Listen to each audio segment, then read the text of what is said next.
with the help of these two friends, especially Perrito and Kitty, they're going to make him understand the real value of life that he took for granted before, because he got many. But now that he got one, which is what normal humans do have, one life, he's going to get a beautiful lesson about that value of life itself. It's very difficult to describe when you are acting in a movie with your voice. You're just giving them your voice session after session, in voice that is not attached to any image at the beginning.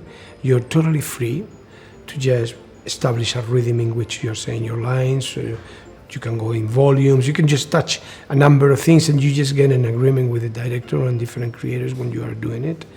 But then when you start receiving the results, it was for me the most spectacular of all this time.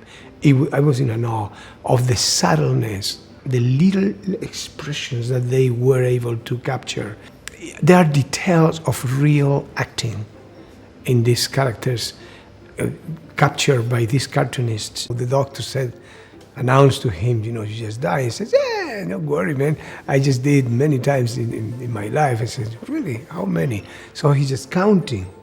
And we see a scene, very funny actually, scene in which he's just going and remembering every time that he thinks he died.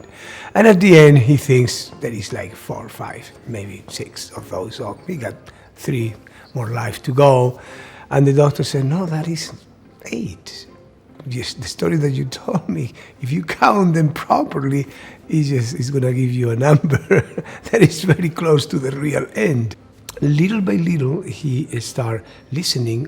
First of all, the idea that actually the wishing star landed somewhere in the middle of forest. So he started having this idea of, maybe I have the opportunity to go over there and recover my lives. Something that has happened from the beginning has been actually supporting the idea of diversity and being in that way very openly natural as considered human beings. Without, regardless, the color of their skin or the accent that they have, or where they're coming from, what is their religion. The fact that the hero has an accent and the bad guys don't, it's very interesting, for our community. And especially because this is getting in the brain of kids. They're growing with that idea that they don't establish a relationship between bad things and accent. It treats my community, I think, always did, every movie in which Puss in Boots has been there, very fairly, very. I've been doing actually sessions of Puss in Boots for 12 years consecutive. This was the longest space, but now it seems like the right time just to pick up Puss and just throw him back to the big screen, the place where he belongs. Recording the lines for Perrito, I would always leave the booth just really positive and full of life. I remember just leaving and just walking. It was a sunny day, and even on days that it was like cloudy, I still felt this vibe of goodness. It just put me in a good mood, and hopefully the character puts everyone in a good mood, because there's just not a bad bone in his body. It just makes you feel good when you look at life through a positive lens, and I think we should all learn a little bit from Perrito. I think it's important to have someone like Perrito in Puss's life, because he can sometimes get cynical and very, not the friendliest cat, if you will, because he doesn't have time for it. He's an adventure, he's a hero, and we need someone to even those things out sometimes in our life. And our big bad wolf is played by Wagner Moura, who does a fantastic job from the second he shows up on screen. The depth of his voice and just the diction and the way that he places all of his vowels is just like, I was terrified, and I know that it wasn't a real wolf, but great job. The one thing I think you can take away from Puss in Boots, The Last Wish, is that sometimes the wish that you wish for, it may be something you already had in you. are already in front of you. So sometimes we long for something or an aspiration, or the grass is always greener on the other side, but sometimes you gotta stop and realize that the wish that you had a while back might be the wish that you're living right now. And so it's a good reminder to always look around and be grateful for the wishes that already have come true.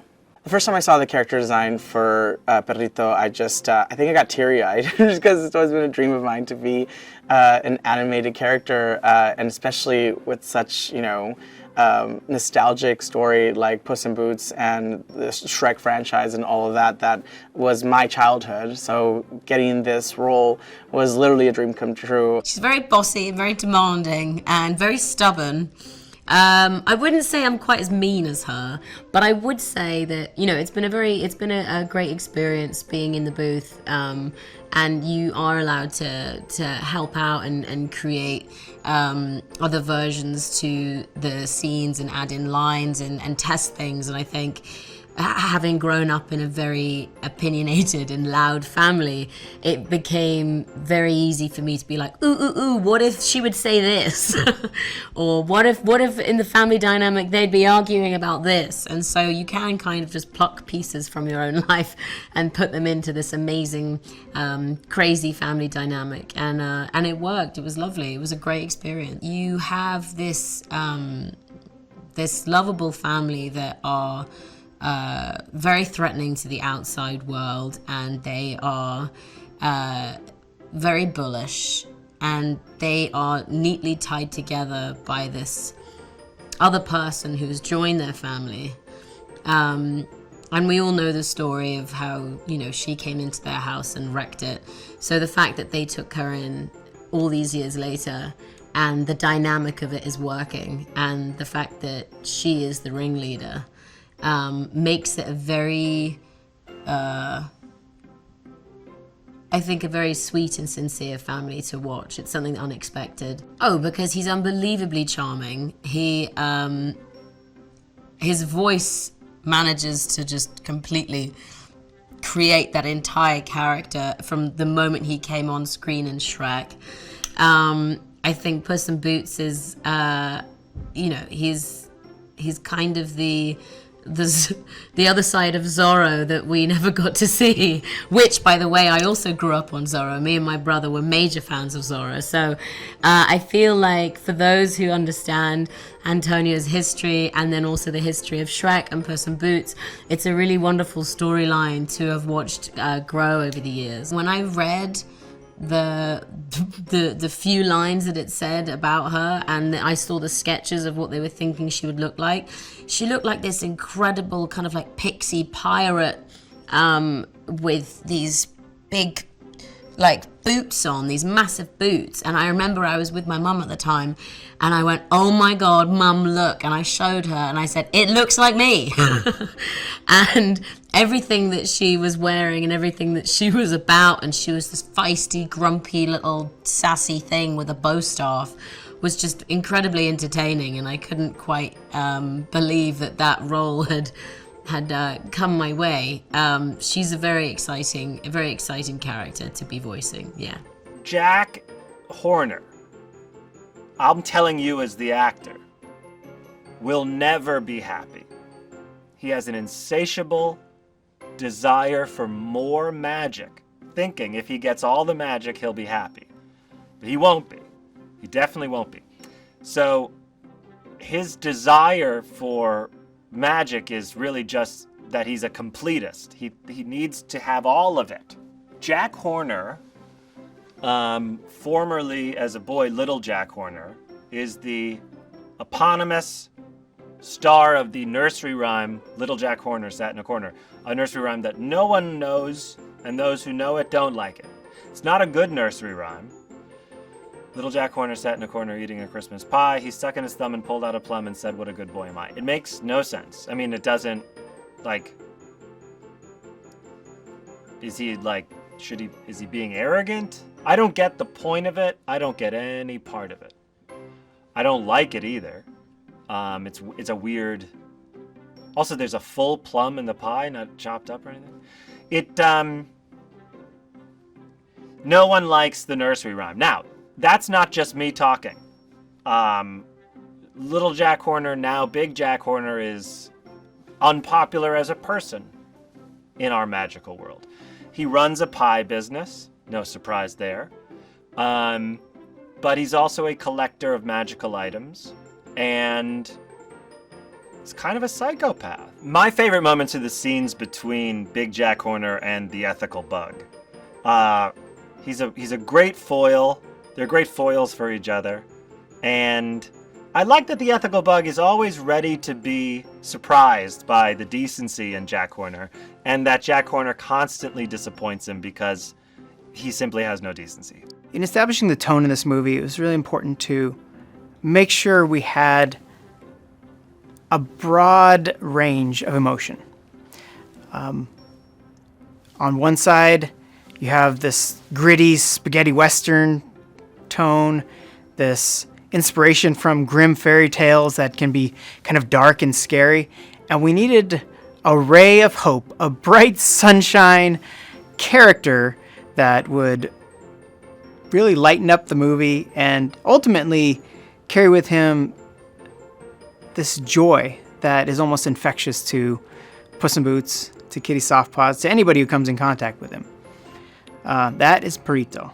You know, art is about interpretation, and what's really cool about creating a movie that it leans on impression more than being literal, that you can connect emotions, I think, in a stronger way. And also, it allows you to have something that kids can access, but also adults feel the same.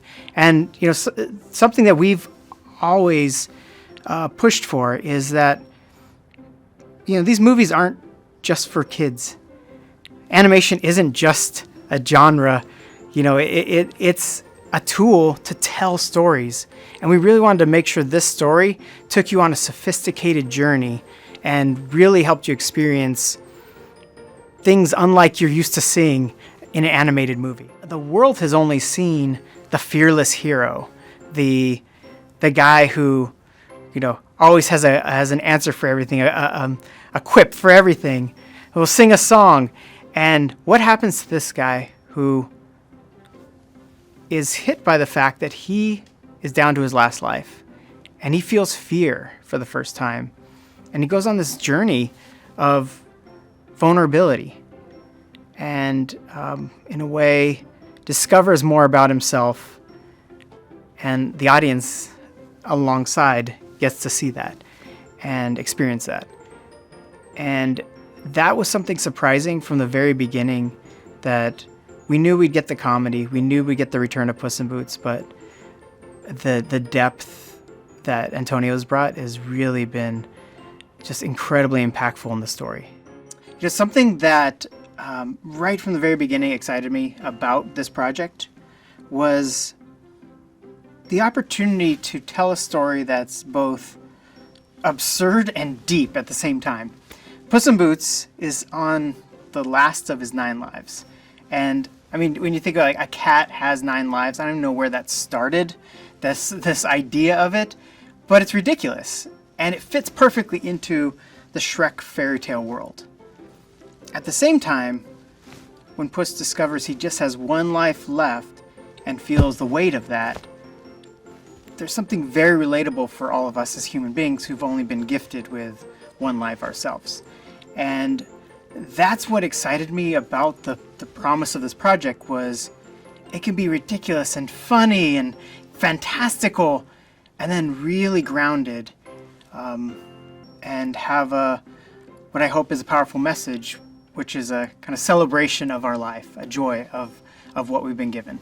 Joel and I have known each other since I started at DreamWorks for a good part of my career, and we found that we've always had the same sensibilities, where like we love comedy, but we also love and don't stray away from like the drama, the heaviness of moments.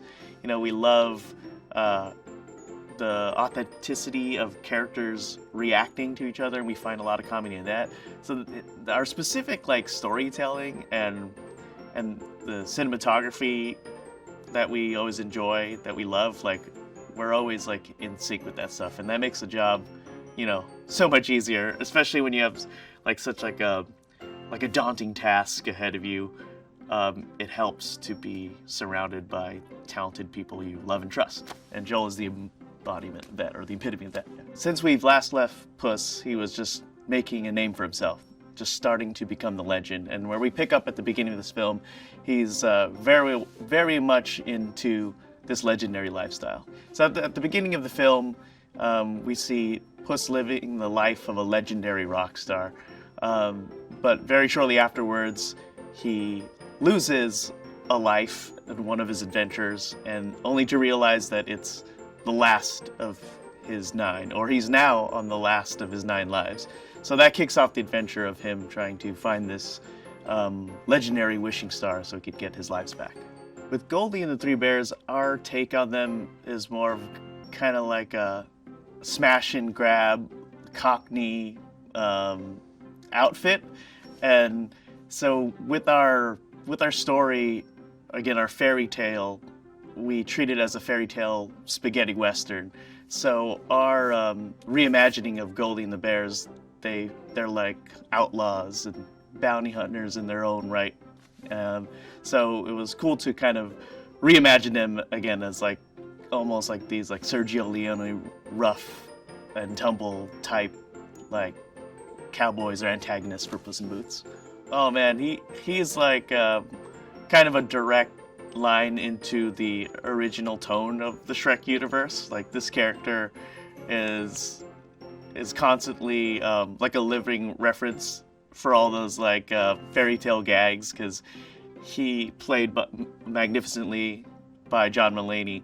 Jack Horner is a character who is bitter because his story is just a nursery rhyme. You know, little Jack Horner sat in a corner, and he wants so badly to be like a cool, like magical kind of figure. So he's very jealous of talking animals like Puss, Goldie, and her bears. So he wants to be the most magical being. He wants the magic all to himself. So that's like a fun premise that he's like a collector. He just wants like all the magical objects, all the things from our famous fairy tales that we love, but it's never enough for him. Like it's kind of a bottomless cup. He'll never be happy. Perrault's an unusual character in our movie because he's the only main character who doesn't want the wish. And so here's this sweet little dog that has really, when you find his backstory, a miserable, very sad backstory, but can only still see the positive in life. And he's surrounded by a bunch of cynical, greedy people who are just selfish, out for the wish themselves. Well, Perrault is the complete opposite. And in fact, at the start, no one actually believes him because it feels incredible that someone with his life story would turn out the way he is. But along the way, really Perrault becomes the moral compass for so many people in the movie, and his innocence and his charm and his positivity ends up inspiring all these characters in the movie. Amongst the characters searching for the wish, of course, there is Puss in Boots. He will encounter his old friend, Kitty Softpaws. And Kitty Softpaws and him, well, the relationship is not in a great place when we pick up on the movie. In fact, something has happened and they're kind of at loggerheads. So she's looking for the wish herself. We come across Goldie and the Three Bears, who in our version are kind of like a Cockney smash and grab gang. They've got their own reason for the wish. And the big nemesis in this movie is Big Jack Horner. You might not remember that name from the fairy tales and nursery rhymes. In fact, he's really a lesser known nursery rhyme, and that really is his issue. He's lives in the fairy tale world, and he's resentful of all the characters that seem to have better name recognition and more powers. We're incredibly lucky to get John Mulaney to play the villain in this movie. If anyone has seen any of his stand-up, they know that this guy is top of his game in the comedian world, and he really brings that to this role. This character is really a bitter character that is annoyed that he's standing within the fairy tale world is not what he wants it to be. And so taking the edge that John Mulaney has and putting it in this character that's kind of angry and bitter is just this perfect combination that makes him like stand out and unlike any other character in the movie.